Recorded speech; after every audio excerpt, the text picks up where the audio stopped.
Les dieux de l'Olympe s'inquiètent pour le retour d'Ulysse. Il est poursuivi par l'hostilité de Poséidon et d'Éole, et les hommes cessent de l'attendre. Ulysse vient s'échouer à Phéacie et commence le récit de sa peu commune destinée au roi Alkinos, père de Nausicaa, laquelle l'a recueilli. Il a dû affronter maint péril sur la mère de Poséidon, de qui il s'attira à l'hostilité en aveuglant son fils, le cyclope Polyphème.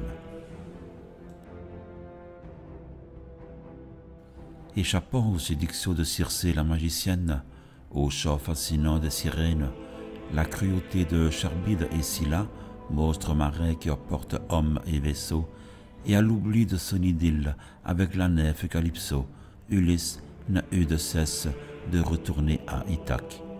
Le roi Alkinos tient à favoriser ce souhait, et Ulysse est enfin déposé sur le rivage de sa patrie, vêtu comme un mendiant. Retrouvant son fidèle porcher, Eumée, et son fils Télémaque, Ulysse se fait reconnaître d'eux et se présente, toujours déguisé, à son palais. Là, les prétendants, soucieux uniquement de le remplacer, festoient à ses dépens. Il les massacre et reconquiert ainsi son royaume et sa fidèle épouse, Pénélope. L'Odyssée, récit du voyage aventureux d'Odysseus, en latin Ulysse, est à rattacher à la série des retours des héros de Troie. En fait, seul Nestor regagna sa patrie sans inconvénient. Chacun des autres héros connut des peines, ayant tôt ou tard offensé quelques dieux durant cette longue guerre. Le retour d'Ulysse est le voyage par excellence. Confronté au péril de la mer, aux hommes, aux années qui passent, aux interventions divines et à son destin de roi, Ulysse boucle le cycle de ses aventures par la reconquête de son trône et de sa femme. Sous l'égide de la chaste et divine guerrière Athéna, s'il fut retenu parfois par quelques magiciennes ou quelques nymphes, il n'oublia jamais la terre de ses pères, ni sa fidèle épouse qui tissait continuellement en l'attendant, comme certaines divinités tissent les destinées humaines.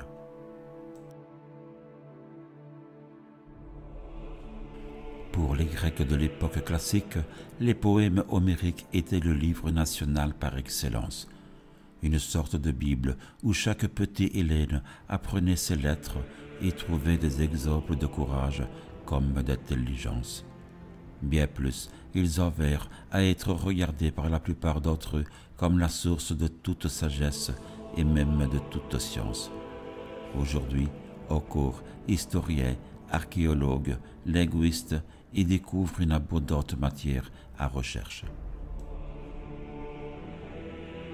Le récit de l'Odyssée est structuré en 24 chants qui suivent Ulysse et ses compagnons tout au long de leur voyage et décrivent les épreuves qu'ils rencontrent ainsi que les personnages qu'ils rencontrent et les aventures qu'ils vivent.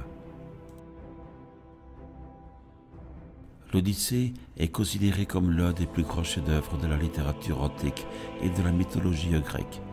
Et elle a été étudiée et analysée pendant des siècles par les philosophes, les érudits et les artistes. Elle a également été adaptée de nombreuses manières dans différents médias, y compris de la littérature, la musique, le théâtre et le cinéma. Il y a de nombreux éléments importants à prendre en compte dans l'analyse de l'Odyssée, tels que l'importance de l'hospitalité et de l'hospitalité dans la culture grecque antique, les thèmes de l'identité et de l'individualité et les différentes facettes de la personnalité d'Ulysse.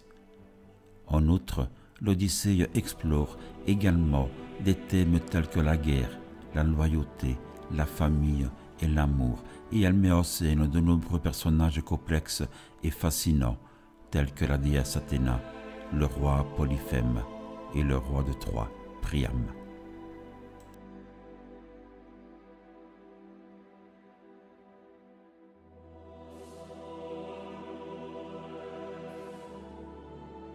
J'expliquai donc dans l'ordre chaque chose à mes compagnons, pendant que notre robuste nef se hâtait d'atteindre l'île des Sirènes.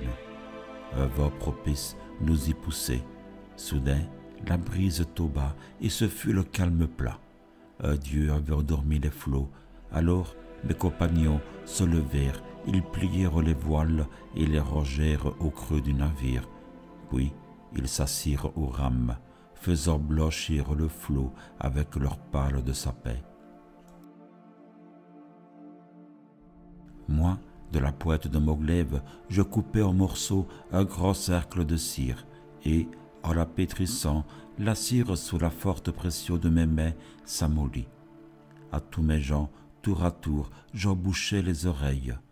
Eux, sur le navire, me lièrent ensemble, pieds et mains, et j'étais debout, droit, attaché au mât, avec des cordes.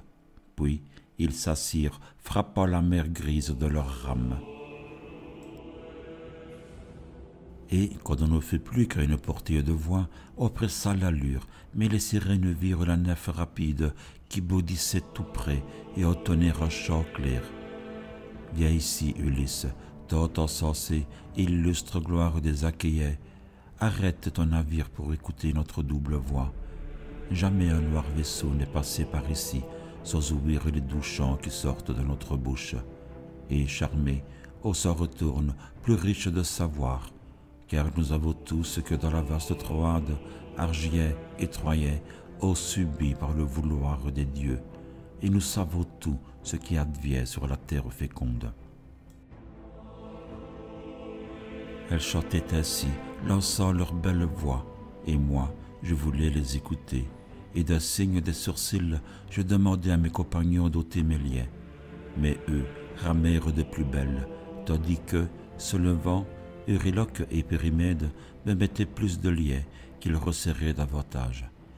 Mais quand le cap fut doublé et qu'on n'entendit plus la voix ni le chant des sirènes, mes braves compagnons enlevèrent vite la cire dont j'avais bouché leurs oreilles et défirent mes liens.